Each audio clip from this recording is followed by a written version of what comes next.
ముగ్గురు అక్క చెల్లెలను అత్తారింటికి సాగనంపాల్సిన ఊరు శోకంతో శ్మశానం వైపు అడుగులేసింది. ముగ్గురు ఆడపిల్లలు ఉన్నత విద్యను అభ్యసించారు. ఇక కొద్ది రోజులైతే ఆ తల్లిదండ్రులను కూర్చోబెట్టి సాదుకునేవారు. ఆడపిల్లల్ని కడుపులోనే చంపేస్తున్న ఈ రోజుల్లో ముగ్గురు ఆడపిల్లలని పెంచి పెద్ద చేసి చదివించి చేతికొచ్చే టైంకి ముగ్గురు ఒకేసారి దూరం అవడం ఆ తల్లిదండ్రులకు ఎంత కడుపుకోత. ముగ్గురు కలిసి ఒకేసారి లోకాన్ని వదిలి వెళ్ళిపోవడం నిజంగా జీర్ణించుకోలేనటువంటి విషయం. ఒకే కుటుంబంలో ముగ్గురు ఆడపిల్లలు చనిపోవడంతో వారి అంత్యక్రియలు పూర్తయ్యాయి. కానీ ఆ శోకం నుంచి ఇంకా ఆ కుటుంబం కానీ ఆ గ్రామం కానీ బయటపడలేకపోతుంది. ఇక ఇది నిజం కాకుంటే బాగుండు దేవుడా అని గుండెలవిసేలా రోధిస్తున్న తీరు అందరినీ కంటతడి పెట్టిస్తోంది. ఆడపిల్లలు కడుపులోనే చంపేస్తున్నటువంటి రోజుల్లో ముగ్గురు ఆడపిల్లలని పెంచి పెద్ద చేసి చదివించి ఇక చేతికి వచ్చే టైంకి ముగ్గురు ఒకేసారి దూరం అవడం నిజంగా ఆ తల్లిదండ్రులకు ఒక కడుపుకోతను మిగిల్చినటువంటి పరిస్థితి అయితే కనిపించింది. ఇక అలాంటిది ఏదైతే ముగ్గురికి ఇంచుమించు 20 ఏళ్ల వయసు ఉంటుంది.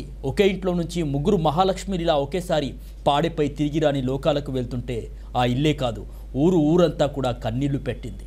ఆ విజువల్స్ ఫోటోలు అందరినీ కదిలించేస్తున్నాయి.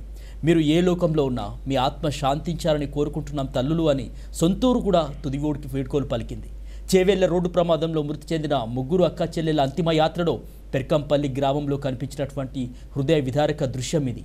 తాండూరు నియోజకవర్గం యాలాల మండలం పెర్కంపల్లికి చెందిన ఎల్లయ్య గౌడ్ చాలా ఏళ్ల కిందట తాండూరు టౌన్కు వలస వచ్చారు. ఇక ఆయనకు 4 కూతుళ్ళు, ఒక కొడుకు కూడా ఉన్నాడు. ఎల్లయ్య గౌడ్ ట్రావెల్స్ ఏజెంట్స్ నడిపిస్తున్నాడు. ఇటీవల పెద్ద కూతురు అనుష పెళ్లిని ఘనంగా చేశాడు. రెండో కూతురు తనుష MBA చదువుతూ ఉద్యోగం చేస్తుంది. మూడో కూతురు సాయిప్రియ హైదరాబాద్లోని కోటి ఉమెన్స్ కాలేజీలో డిగ్రీ ఫైనల్ ఇయర్. ఇక అదేవిధంగా 4వ కూతురు నందిని అదే కాలేజీలో డిగ్రీ ఫస్ట్ ఇయర్ చదువుతుంది. కొడుకు తాండూరు టౌన్లోని ఓ ప్రైవేట్ స్కూల్లో 10వ తరగతి చదువుతున్నాడు. గత నెల 15వ తారీఖున జరిగిన అక్క అనుష పెళ్లికి తనుష, సాయిప్రియ, నందిని వచ్చారు. సోమవారం పరీక్షలు ఉండడంతో ముగ్గురు తాండూరు బస్టాండ్ నుంచి హైదరాబాద్కి వెళ్లే బస్సు ఎక్కారు. బస్సు ప్రమాదంలో ముగ్గురు చనిపోయారని తెలుసుకున్న కుటుంబం షాక్కు గురైంది.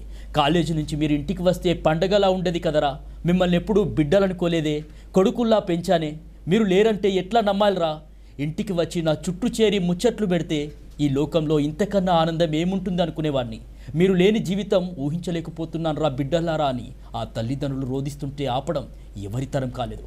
ముగ్గురు అక్క చెల్లెల అంత్యక్రియలకు స్వగ్రామమైన పెర్కంపల్లిలో నిర్వహించగా గ్రామమంతా కదిలి వచ్చి కన్నీటి వీడ్కోలు పలికింది.